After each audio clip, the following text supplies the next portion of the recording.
A 19-year-old Dalit girl who was gang raped by four upper caste men in Hathras district in Uttar Pradesh on 14th of September lost her life yesterday in the national capital. Now, 15 days ago, when this horrifying incident occurred in Uttar Pradesh, the girl was initially moved to a district hospital in the state, after which she was then moved to a hospital in the national capital. Now, several reports suggest that her spinal cord was injured, her tongue was cut off, and she suffered some major injuries during the incident. The police has said that the victim was dragged into a field and gang raped. She was strangled with her dupatta.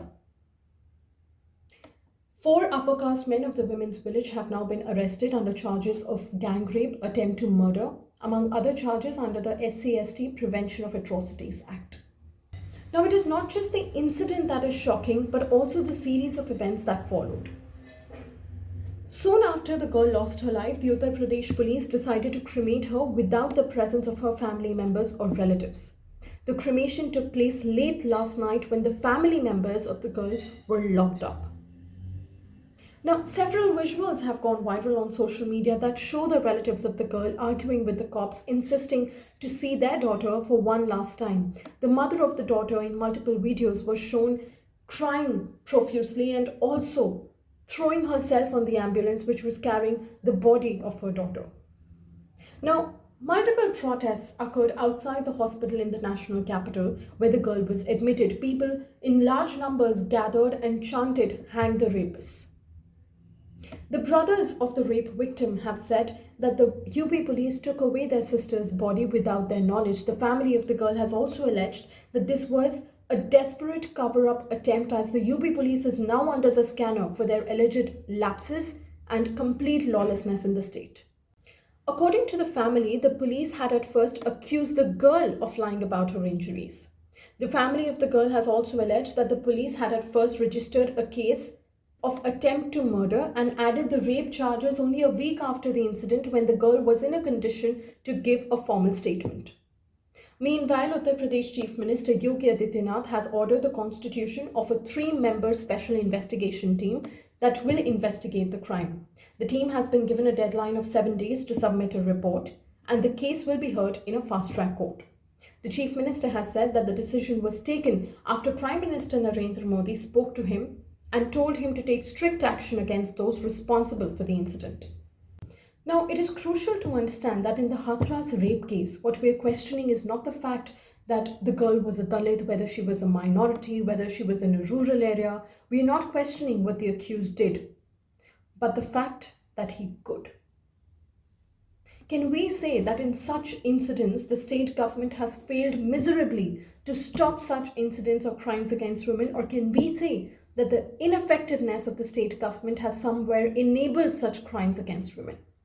What we are questioning is not the law and order in Uttar Pradesh, but the lack of it.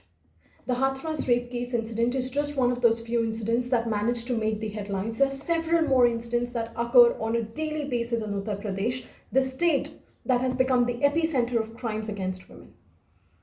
Early this month, a woman was gang raped on a bus to Delhi. She was gang raped the entire night and then thrown out of the bus. She was found in an unconscious condition near Meerut. In another incident, a 3-year-old girl was found dead. She was strangled to death after she was raped near Lakhimpur Kheri district in Uttar Pradesh. In another incident, a 15-year-old girl early this month was allegedly raped and beaten up with iron rods by 3 men in Bareilly. In the month of July, a woman who was gang raped and her mother were crushed to death by the accused using a tractor. Many such incidents have surfaced recently. Many have not even been reported in the state of Uttar Pradesh. What's happening on ground is scary and horrifying. While a few cases have gained attraction of the mainstream media and of the national media, others still continue to be ignored and neglected. Now let's talk about what exactly has the Uttar Pradesh government done to keep a check on such crimes and incidents against women in the state of Uttar Pradesh. Now, to begin with, the Uttar Pradesh government back in 2017 launched the anti-Romeo squads. This was the same year when Yogi took over as the chief minister of the state. The anti-Romeo squads were launched to ensure safety of the women in the state. However, the squads ran into controversy after they started moral policing and harassing consenting couples in the state. We never got to know whether the initiative was a success or a failure. The squad mostly hit headlines when it was seen punishing consenting couples, smearing their faces with black paint, or asking them to do sit ups in public. Let's also discuss some data to understand how bad the situation in the state is. According to the National Crime Record Bureau report, which was released last year, crimes against women in Uttar Pradesh has increased by 20% between the period 2016 and 2019. The number has just been increasing since then and includes gang rapes, domestic abuse, kidnapping, and much more. While the numbers look so worrying, the priorities of the state government are definitely not in the same direction.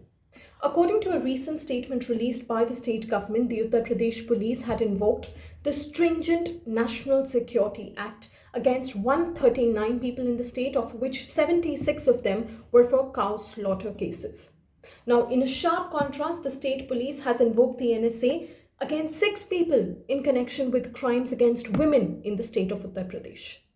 While the Yogi government continues to boast about the efficient police force and the anti-terror laws that are being enforced in the state, women in Uttar Pradesh continue to lose their lives every day to the decaying law and order in the state of Uttar Pradesh, the gangsters going wild, and the inefficient government that is failing to protect women. While the Hathras gang rape victim lost her life in a battle to survive, the lawlessness in Uttar Pradesh has again come to light. The nation is shocked, outraged, and ashamed. While the Yogi government is busy renaming Mughal museums in the state, it has failed miserably when it comes to protecting women or stopping crimes against women, a promise that the chief minister had made when he rode into power.